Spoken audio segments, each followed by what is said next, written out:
Assalamualaikum warahmatullahi wabarakatuh. Kami dari kelompok 2 akan menjelaskan tentang penentuan kadar garam, penentuan kadar vitamin C, dan penentuan karbohidrat.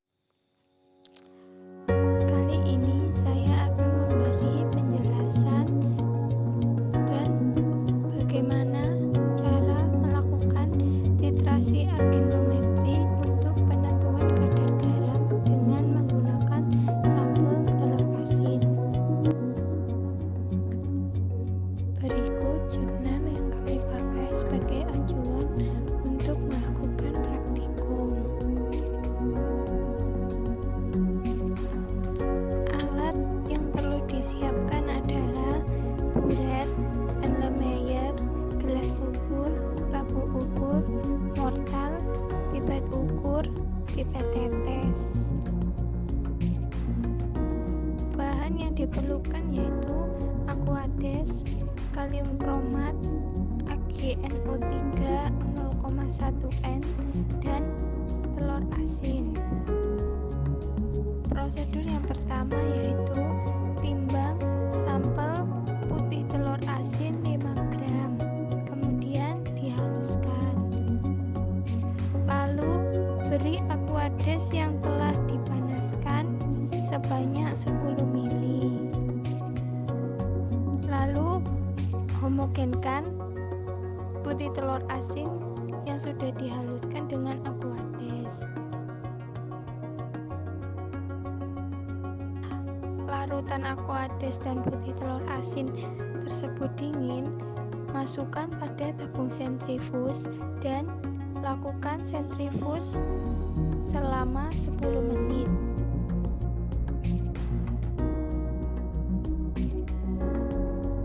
Setelah sentrifuge selesai, ambil cairan bening dan ukur volumenya pada gelas ukur.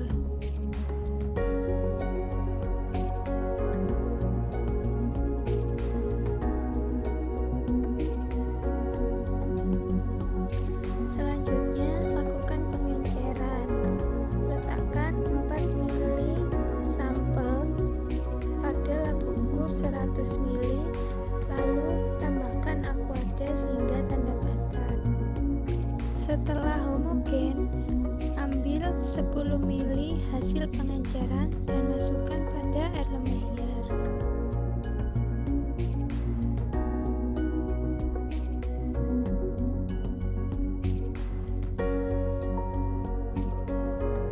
Kemudian teteskan 10 tetes kalium kromat 2,5%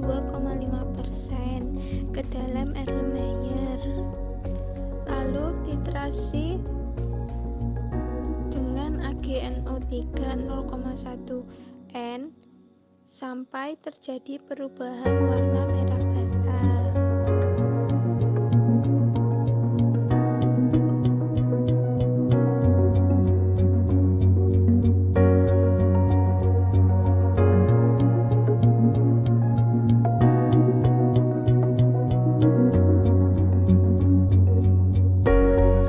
Lakukan pengulangan titrasi sebanyak 3 kali.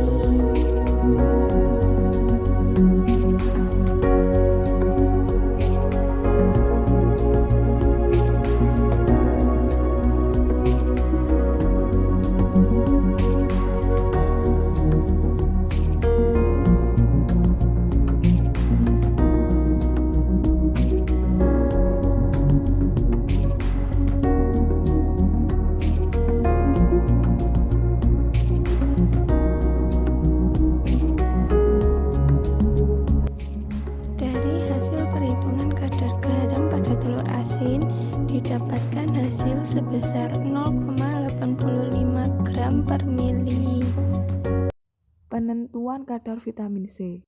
Vitamin C adalah salah satu jenis vitamin yang larut dalam air dan memiliki peranan penting dalam menangkal berbagai penyakit. Vitamin ini juga dikenal dengan nama kimia dari bentuk utamanya yaitu asam askorbat. Vitamin C termasuk golongan vitamin antioksidan yang mampu menangkal berbagai radikal bebas ekstraseluler. Berikut adalah jurnal yang kita jadikan sebagai acuan pada saat praktikum. Alat, buret dan statif, lampu Erlenmeyer, corong, pipet tetes, timbangan analitik, beker gelas, dan pisau. Bahan, Aquades, iodium 0,1 N, amilum 1%, dan Na2S2O4. Prosedur. Yang pertama, timbang sebanyak 2 gram sampel. Yang kedua, sampel ditumbuk sampai halus. Yang ketiga, ditambahkan Aquades sebanyak 50 ml.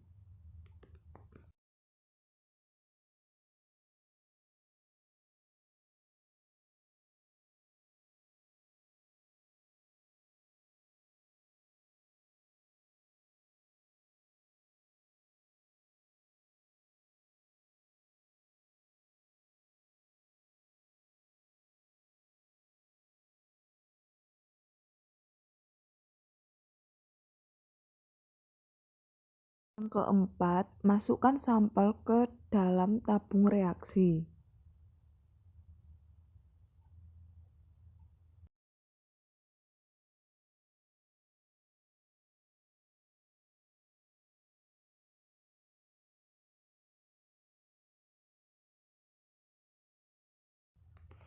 Yang kelima, sentrifuge selama 10 menit.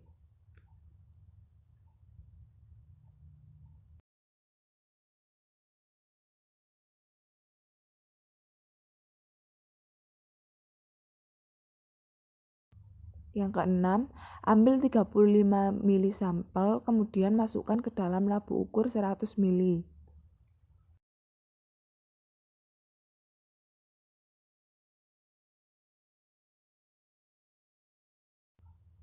Tambahkan Aquades sampai tanda batas labu ukur. Yang ketujuh, ambil sampel sebanyak 25 ml, masukkan ke dalam Erlenmeyer. 8. Tambahkan 2 ml amilum, masukkan ke dalam Erlenmeyer yang sudah diisi sampel.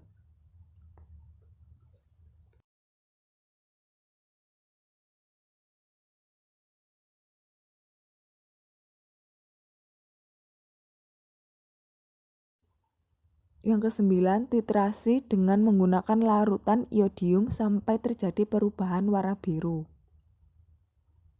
Hasil penentuan kadar vitamin. Berikut adalah gambaran setelah dilakukan titrasi sebanyak 3 kali. Dan ini adalah gambar perhitungan dari penentuan kadar vitamin C. Assalamualaikum warahmatullahi wabarakatuh. Kami akan menjelaskan tentang penentuan karbohidrat sampel nasi aking. Pada penentuan kadar karbohidrat ini kami menuju pada jurnal. Ini adalah kutipan jurnal yang kita pakai, yaitu penentuan kadar karbohidrat pada nasi aking yang dikonsumsi masyarakat Desa Singrojo, Kabupaten Kendal.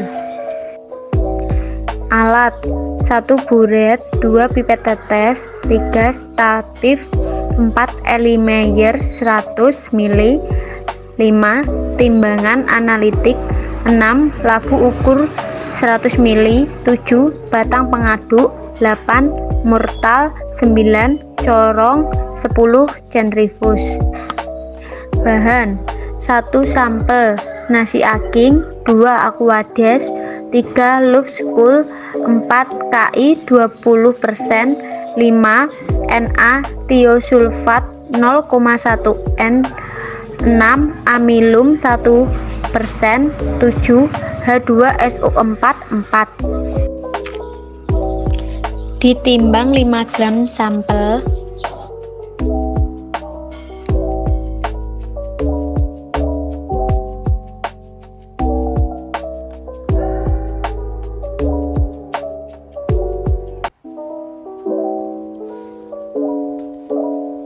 Sampel dihaluskan dan diencerkan dengan Aquades.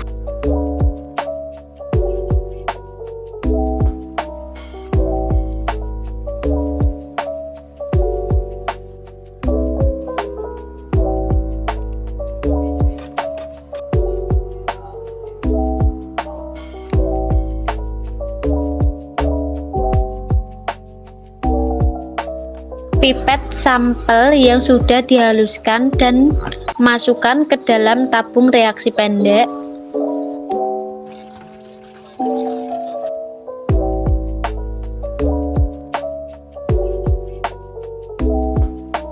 Sentrifus sampel yang sudah dihaluskan agar filter dan filtratnya memisah.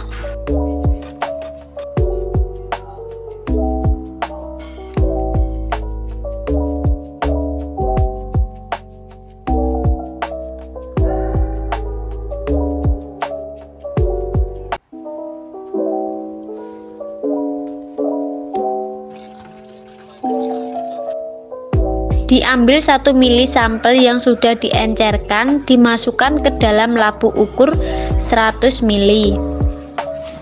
Tambahkan Aquades sampai tanda batas.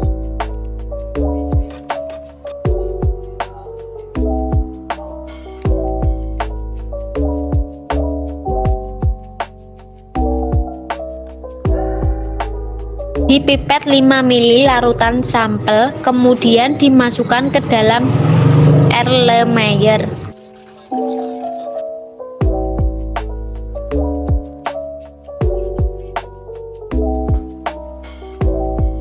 Ditambahkan 35 mili Aquades.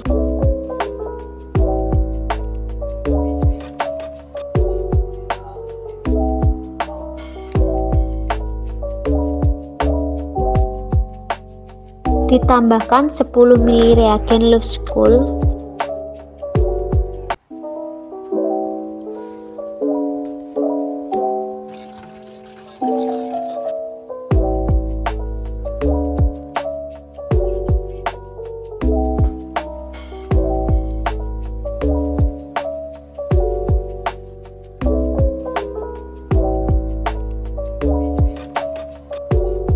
Kemudian panaskan sampai mendidih dan didinginkan dalam wadah berisi air.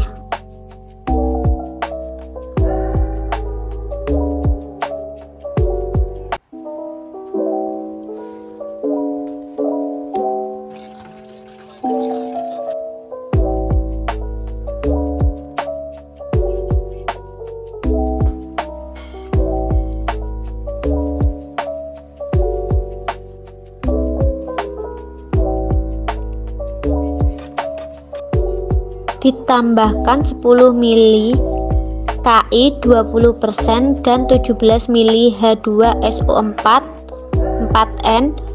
Hati-hati.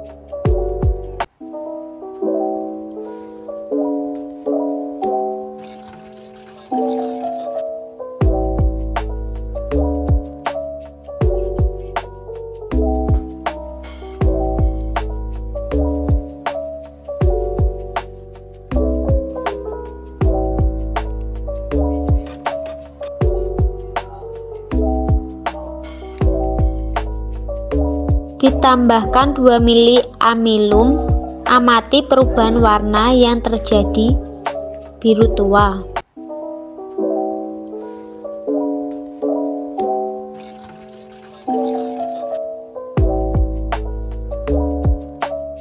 Titrasi dengan larutan natrium tiosulfat 0,1 N standar sampai warna biru tua hilang.